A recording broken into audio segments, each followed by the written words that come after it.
बिस्मिल्लाहिर्रहमानिर्रहीम। अस्सलाम वालेकुम नाज़रीन, आप यूट्यूब चैनल देख रहे हैं। मैं इमरान खान हूँ। अहम खबरें मैं आपके साथ शेयर करता हूँ। सबसे पहले जो बात मैं बड़े लंबे अरसे से कर रहा हूँ वो फिच ने भी की है। फिच क्या है? ये एक आलमी रेटिंग एजेंसी है।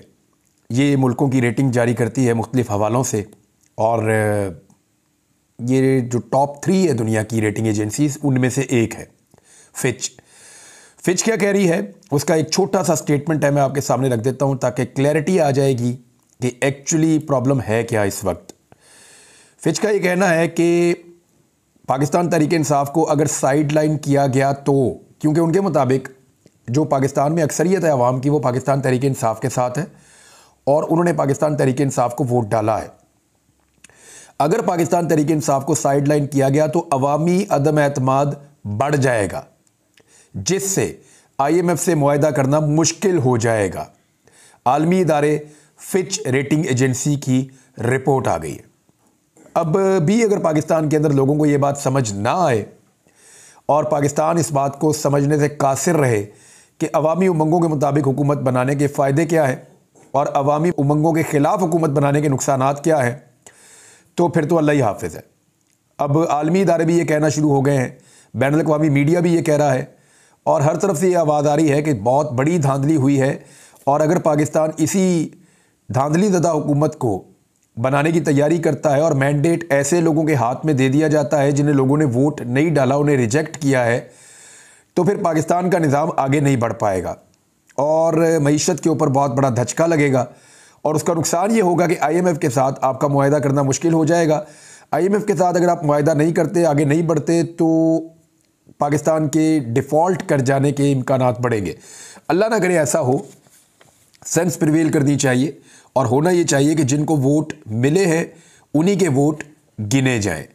अब आ जाएं इस बात की तरफ कि एक और इलेक्शन मुकम्मल हो गया। मैं वो रिज़ल्ट भी आपके सामने रख देता हूँ। ये बहुत इम्पॉर्टेंट इलेक्शन था क्योंकि अली अमीन गंडापुर और उनकी पूरी फैमिली इसके अंदर इन्वॉल्व थी। ये फजलुर रहमान साहब के बेटे का इलेक्शन था और ये सीट फजलुर रहमान साहब की बड़ी मजबूत सीट हुआ करती थी और यहाँ से वो हमेशा इलेक्शन जीत जाते थे।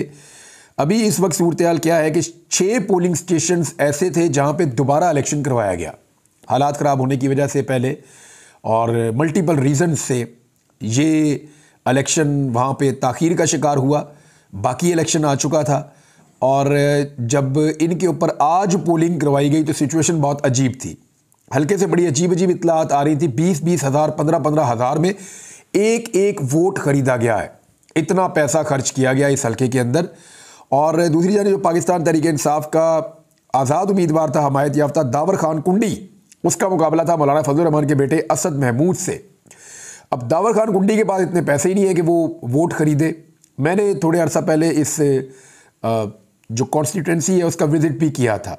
अब ये 6 पोलिंग स्टेशन बाकी थे, वहाँ पे जब आज वोटिंग हुई है तो सूरत हाल कुछ ऐसे है कि फजलुर रहमान साहब का बेटा इलेक्शन हार गया और दावर खान कुंडी जो है वो इलेक्शन जीत गया। वोट पड़े हैं दावर खान कुंडी को 64,483, जबकि फजलुर रहमान साहब के बेटे को 63,900 वोट पड़े हैं। लगभग 500 से ज़ायद वोटों से ये शिकस्त हुई है फजलुर रहमान साहब के बेटे को। बड़ा क्लोज था, लेकिन फजलुर रहमान साहब की ये बड़ी मजबूत सीट हुआ करती थी और वो कभी सोच भी नहीं सकते थे कि उनका बेटा यहाँ से इस तरह इलेक्शन हार जाएगा। अभी अली अमीन गंडापुर एक कौमी असम्बली की नशिस्त को छोड़ेंगे, वहाँ से उनके भाई जिन्होंने इलेक्शन नहीं लड़ा जनरल इलेक्शन में, और इससे पहले वो MPA भी रह चुके हैं, फैसल गंडापुर, फैसल खान, और उन्होंने इलेक्शन लड़ना है वहाँ से। और फैसल खान जो है वो सूबाई वज़ीर भी रह चुके हैं खैबर पख्तूनख्वा में।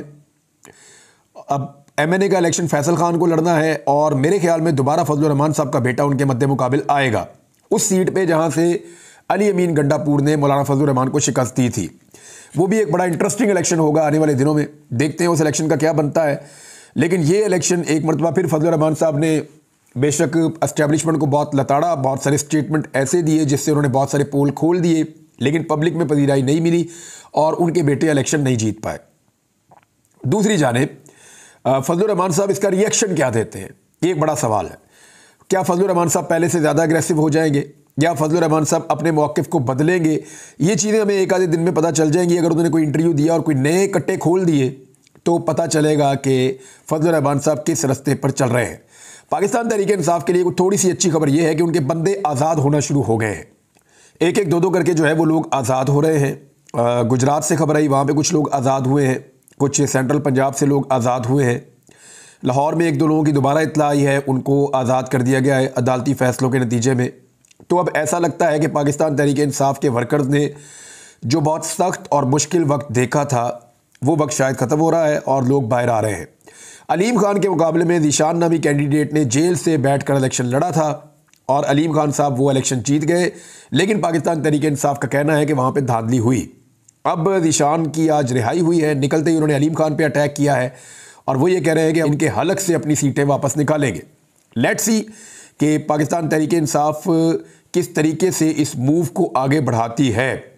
इस्लामाबाद से PMLN के लिए एक बहुत बुरी खबर है नवाज शरीफ साहब के लिए कि बड़ी मुश्किल से वो एक एक करके उनको सीट दिलाई जाती है, लेकिन इकट्ठी तीनों सीटें निकल गई मुस्लिम लीग नून के हाथ से इस्लामाबाद वाली। इस्लामाबाद हाई कोर्ट ने जो नोटिफिकेशन था कामयाबी का, PMLN के 3 उम्मीदवारों की कामयाबी का इस्लामाबाद से, वो मुअत्तल कर दिया है। पूरा इस्लामाबाद और इस्लामाबाद के सहाफ़ी ये गवाही दे रहे हैं कि यहाँ से इलेक्शन पाकिस्तान तहरीक इंसाफ के हमायत याफ्ता तीनों उम्मीदवार जीते हैं और 50-50 हज़ार की लीड से जीते हैं, जबकि PMLN के कैंडिडेट्स को यहाँ पे वोट नहीं पड़े। लाहौर में नून लीग के कायद नवाज शरीफ साहब को वोट नहीं पड़ रहे, तो वहाँ इस्लामाबाद में वोट पड़ने हैं, तो वहाँ इनको वोट नहीं पड़े और वोट ना पड़ने की वजह से ये बहुत पीछे रह गए। लेकिन धांधली करके PMLN के उम्मीदवारों की कामयाबी के नोटिफिकेशन जारी किए गए। अब अदालत आलिया ने, जो हाई कोर्ट है इस्लामाबाद की, उसने तीनों नशिस्तों के लिए इंतखाबी नताइज रोक लिए हैं, नोटिफिकेशन मुअत्तल कर दिए हैं। एक और बड़ी खबर वो ये है कि पाकिस्तान तहरीक इंसाफ ने अपने तमाम उम्मीदवारों को ये कह दिया और ये फ़ैसला हो गया कि सुन्नी इत्तेहाद कौंसिल जो कि जमात है हामिद रज़ा साहब की, उस जमात के अंदर शमूलियत इख्तियार कर लें। अच्छा, शमूलियत इख्तियार करने की वजह क्या है? नंबर 1, ये सारे एक पार्टी के डिसिप्लिन में आ जाएंगे।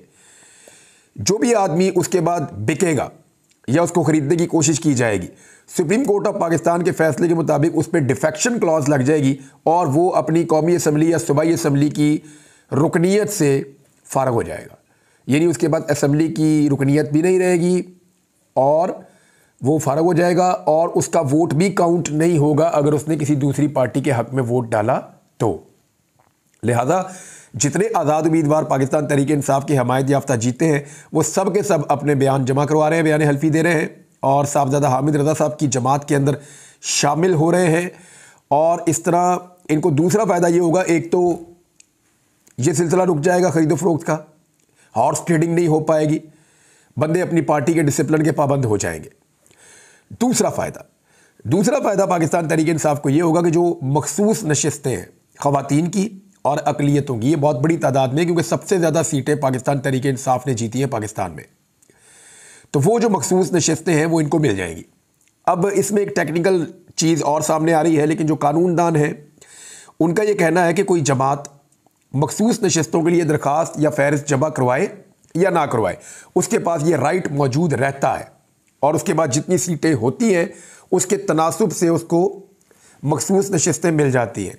तो अब जो है वो जमा करवाई जा सकती है दरख्वास्त और उस दरख्वास्त के मुताबिक सुन्नी इत्तेहाद कौंसिल को या पाकिस्तान तहरीक इंसाफ को उनकी मखसूस नशिस्तें मिल जाएंगी, जो अब तक की असेसमेंट है पाकिस्तान तहरीक इंसाफ की उसके मुताबिक। खैबर पख्तूनख्वा में इस जमात की एक भी सीट नहीं है, लेकिन कानूनदान और इलेक्शन कमीशन के सीनियर लोगों का ये कहना है, जिनसे बात हुई है, वो ये क्लेम कर रहे हैं कि कोई जमात अगर वफाक में मौजूद है और किसी एक सूबे में नहीं है तो सूबे में जीतने वाले उस जमात को ज्वाइन कर सकते हैं। इसके अंदर कोई ऐसी कदगन नहीं है कि वो नहीं कर सकते। लिहाजा पूरे पाकिस्तान में सुन्नी इत्तेहाद कौंसिल वो जमात है जिसको पाकिस्तान तहरीक इंसाफ के लोग ज्वाइन कर रहे हैं, नंबर 1। नंबर 2, कुछ लोगों ने फ़िरकावारियत फैलाने की कोशिश की। अल्लामा राजा नासिर साहब ने इस सारी कोशिश को तबाह बर्बाद करके रख दिया, क्योंकि इससे पहले ये कहा जा रहा था कि मजलिस वहदतुल मुस्लिमीन के अंदर जो है वो पाकिस्तान तहरीक इंसाफ अपने उम्मीदवारों को कहेगी कि उसको ज्वाइन कर ले।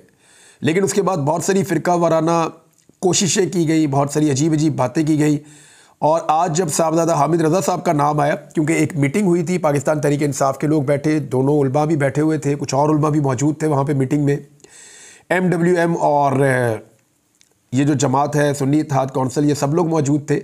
उसके बाद पीटीआई ने एक मीटिंग की है शरानी साहब की जमात के साथ भी, जो JUIS है शरानी साहब की जमात, वहाँ पे भी उन्होंने मुलाकात की, उनके साथ भी बातचीत की।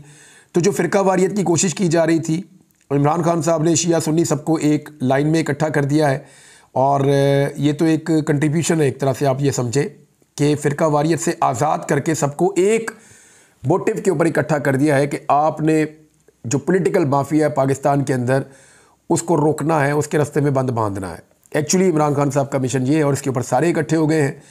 तो ये एक खुशाइन चीज़ है पाकिस्तान के अंदर। और अल्लामा राजा नासिर साहब ने खुद अपने मुंह से कहा और ख़ुद उन्होंने ये फरमाया कि ये फ़ैसला हमारा मुश्तरका फ़ैसला है और बहुत अच्छा फ़ैसला है। लिहाजा जो लोग फ़िरका वाराना ज़हनियत के मालिक थे उनके लिए बुरी खबर है कि सब ने एक्सेप्ट किया है और साहबजादा हामिद रज़ा साहब ने इलेक्शन कमीशन से रुजू भी कर लिया है और ये पाकिस्तान तहरीक इंसाफ का मसला भी हल हो गया है। अब मखसूस नशिस्तें मिलने का मामला है, अगर वहाँ से नहीं मिलेगी तो इनको अदालत में जाना पड़ेगा। अगर काजी फ़ाइज़ ईसा साहब के सामने जाएगा तो फिर तो आप कुछ भी एक्सपेक्ट कर सकते हैं। लेकिन इंसाफ का तकादा यही है कि तहरीक इंसाफ के जो जीतने वाले उम्मीदवार हैं उनके तनासुब से उनको मखसूस नशिस्तें दी जाएँ।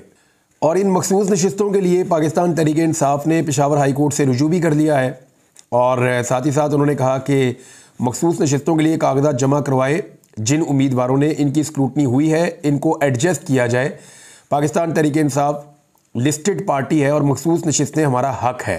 यानी साथ ही साथ उन्होंने पेशावर हाई कोर्ट से ये रुजू भी कर लिया है। और साथ ही साथ पाकिस्तान तहरीक इंसाफ ने GDA से भी मुलाकातें की हैं। बड़े तूफ़ानी तरीके से तहरीक इंसाफ मुख्तलिफ सियासी जमातों के साथ राब्ते में आ रही है। जमात इस्लामी के साथ उन्होंने रब्ता किया है, तहरीक लब्बैक के लोगों के साथ रब्ता किया है। उन्होंने जो मजहबी सियासी जमातें हैं जैसे MWM है या सुन्नी इत्तेहाद कौंसिल है उनसे भी रब्ता किया है, शरानी साहब की जमात से रब्ता किया है। अब GDA के साथ रब्ता जो है वो रिपोर्ट हो रहा है क्योंकि उनके खिलाफ बड़ा खौफनाक धांधला हुआ है। इंटीरियर सिंध में उन्होंने बहुत बड़ा एहतजाज भी किया है। तो GDA के जो मरकज़ी रहनुमा हैं सदरुद्दीन शाह राशिदी पीर साहब पगाड़ा, उनसे उन्होंने मुलाकात की और PTI सिंध के सदर हलीम आदिल शेख मिले हैं। डॉक्टर सफदर अब्बासी और सरदार अब्दुर्रहीम और दीगर लोग भी इस मुलाकात में शामिल थे। यहाँ पे इन्होंने फैसला किया कि मिलकर एक लायामल बनाया जाए धांधली के ख़िलाफ़ और मिलकर एहतजाज किया जाए। एक और ख़बर नाज़रीन ये है कि जब दिल करता है पाकिस्तान में ट्विटर बंद कर देते हैं। यानी अब ऐसा लगता है कि हुकूमत को ये समझ आ रही है कि हर मसले का हल ट्विटर को बंद कर देना है। टिकटॉक को भी बंद कर देंगे, ट्विटर को बंद कर देंगे, फेसबुक को बंद कर देंगे, यूट्यूब को बंद कर देंगे। तो मेरे ख्याल में पाकिस्तान को 18वीं सदी में धकेल दिया जाए। दुनिया कहाँ से कहाँ पहुँच गई है, दुनिया चांद पे जा रही है और हम लोगों से इंफॉर्मेशन का हक छीन रहे हैं। सदर पाकिस्तान ने भी इसके बारे में बात की है, डॉक्टर आरिफ अलवी साहब। वैसे तो बहुत कम ही वो बोलते हैं, जिस वक्त बोलना होता है उस वक्त तो बिल्कुल नहीं बोल रहे होते। और उनके ऊपर पाकिस्तान तहरीक इंसाफ के लोग बड़ी तनकीद भी करते हैं कि तहरीक इंसाफ के वोटों से वो सदर बने हैं और वो हक अदा नहीं कर रहे। तहरीक इंसाफ के लोगों को ऐसा लगता है। तो सदर पाकिस्तान ये कहते हैं ट्विटर बंद कर देते हैं जब चाहे, कि आपको कुछ पता ना चल जाए, आपको मालूमात ना मिल जाए। इस तरह के आइडियाज़ जो है वो पाकिस्तान में लाए जा रहे हैं। इंटेलेक्चुअल कैपेसिटी नहीं है पाकिस्तान के इदारों में कि वो लोगों को कायल कर सके। अगर कोई बंदा कोई बात करता है तो पुलिस भेज दी जाती है उसके घर में और उसको पकड़ लिया जाता है। तो आरिफ अलवी साहब ने सख्त तनकीद की है इस पॉलिसी के ऊपर कि जहाँ पे सोशल मीडिया की बंदिश से चीज़ों को कंट्रोल करने की कोशिश की जा रही है।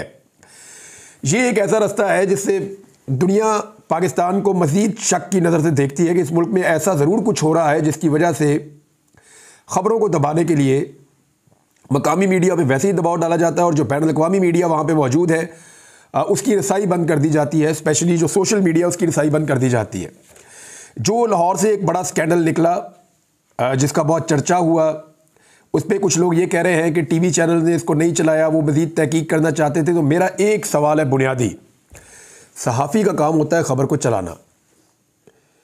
मिसाल के तौर पे वो ये तहकीक करना चाह रहे थे ना कि ये जो वोट वहाँ पे छप रहे हैं, ये वोट PMLN खुद छपवा रही है या किसी ने छपवाए हैं PMLN को फंसाने के लिए।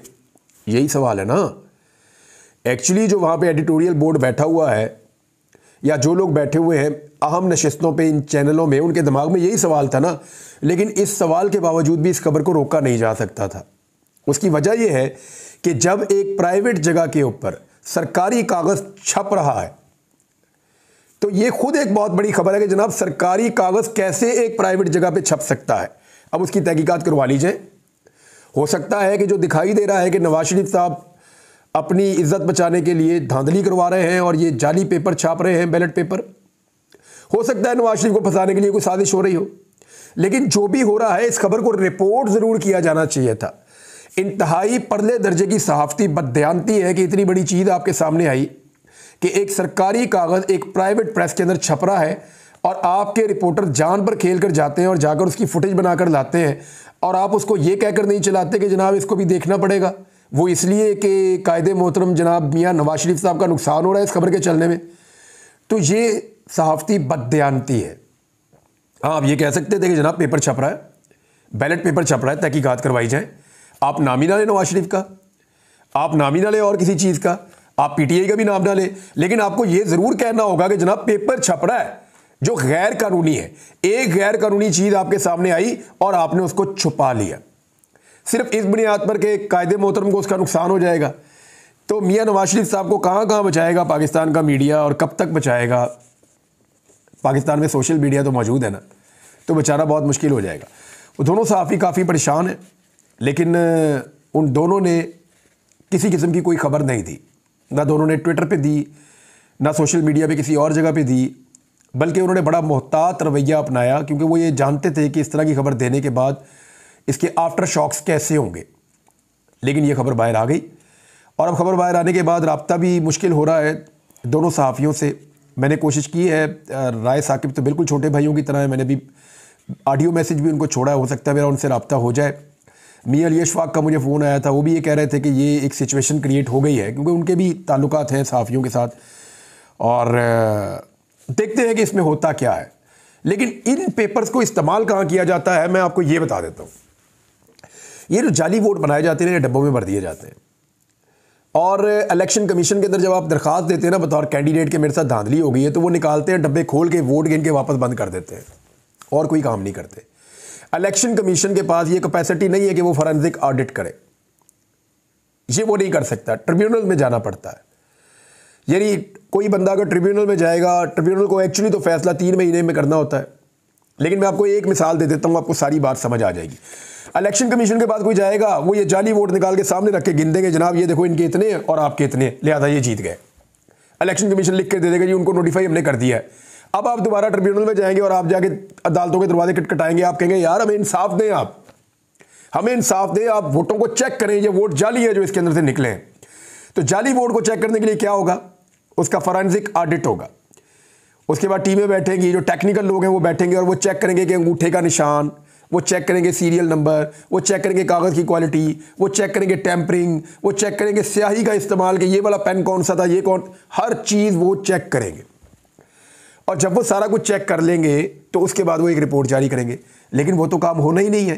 क्यों नहीं होना, फॉरेंसिक ऑडिट क्यों नहीं होगा और कैसे नहीं होगा, वो मैं आपको अब बताता हूँ। एक इलेक्शन था जो शेख वकास अकरम साहब ने लड़ा 2018 में, वो इलेक्शन वो लूज़ कर गए, हार गए। उसके बाद उन्होंने इलेक्शन कमीशन से कहा, तो इलेक्शन कमीशन ने भी उनकी बात नहीं सुनी, वो ट्रिब्यूनल में चले गए। ट्रिब्यूनल ने इसका फैसला करना था 3 माह में। शेख वकास अकरम मुख्तलिफ अदालतों में जाते रहे, सुप्रीम कोर्ट ऑफ पाकिस्तान तक पहुंच गए और 5 साल गुजर गए, उसके ऊपर फैसला नहीं हुआ। उस सीट के ऊपर वही खातून बैठी रही जो इलेक्शन जीत गई थी, जिनको जितवा दिया गया था बकौल शेख वकास अकरम साहब के, उनके मुकाबले में उस दौर में। ये जंग में शेख वकास अकरम सब लोग जानते हैं। तो शेख वकास अकरम साहब ने 5 साल कानूनी लड़ाई लड़ी, और शेख वकास अकरम वो आदमी है जो अच्छा खासा तगड़ा आदमी है, बड़ा मुश्किल इलेक्शन वो लड़ते हैं कड़दम जमातों के खिलाफ, और अभी भी वो तकरीबन पिछले 8-9 महीने से वो गायब है। यानी उन्होंने अपने हल्के के अंदर एक दिन विजिट नहीं किया, लेकिन उसके बावजूद लोगों ने उनको इलेक्शन जितवा दिया, उनके वालिद को भी जितवा दिया, और वो रूपोश है उस वक्त से, उनका कारोबार सारा तबाह हो गया, उनके घर बार, उनके बच्चे स्कूल नहीं जा पा रहे। ये सिचुएशन वो सबके साथ ही हो रही है, उनके साथ ये सिचुएशन है कि बच्चे स्कूल नहीं जा पा रहे पिछले कई महीनों से। अब वो इलेक्शन जीत गए हैं, दोबारा इलेक्शन लड़ा, दोबारा इलेक्शन जीत लिया। पिछले इलेक्शन का 2018 वाले का आज तक फैसला नहीं हुआ ट्रिब्यूनल में। तो ये इतना लटका देते हैं इस मामले को और इसी पे 5 साल गुजार देते हैं। लिहाजा पाकिस्तान तहरीक इंसाफ को फुल रोला डालना चाहिए इन जाली वोटों के ऊपर और ऐसी सारी मशीनें पकड़वानी चाहिए। बहरहाल अब तक के लिए इतनी, अपना ख्याल रखिएगा, अपने चैनल का भी। अल्लाह हाफ़िज़।